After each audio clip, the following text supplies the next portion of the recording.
ស្នេហាជាគ្រាដំបូងបងនឹងអូនដឹងដៃគ្នាយ៉ាងស្និទ្ធស្នាលយ៉ាងស្និទ្ធស្នាល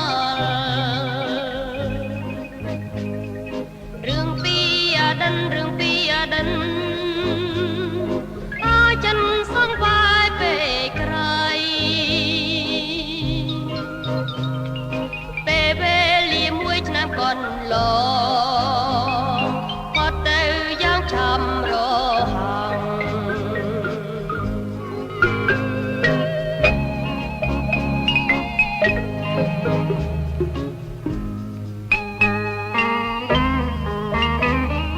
ពេលណានឹងដល់រូបបងចិនអូសាត់ខ្វល់កន្លង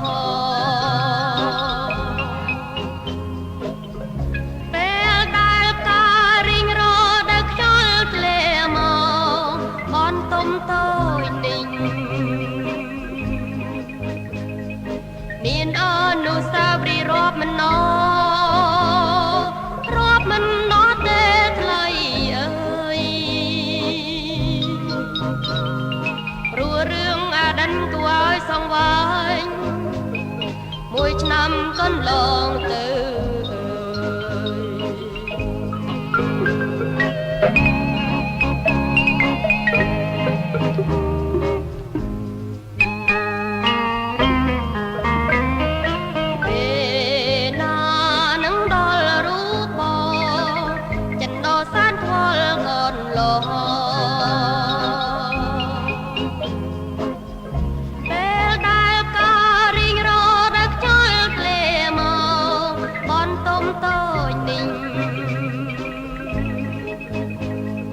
មានអនុស្សាវរីយ៍រាប់មិនអ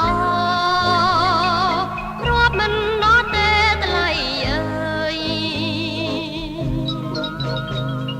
ព្រោះរឿងអតីតគួរឲ្យសង្វា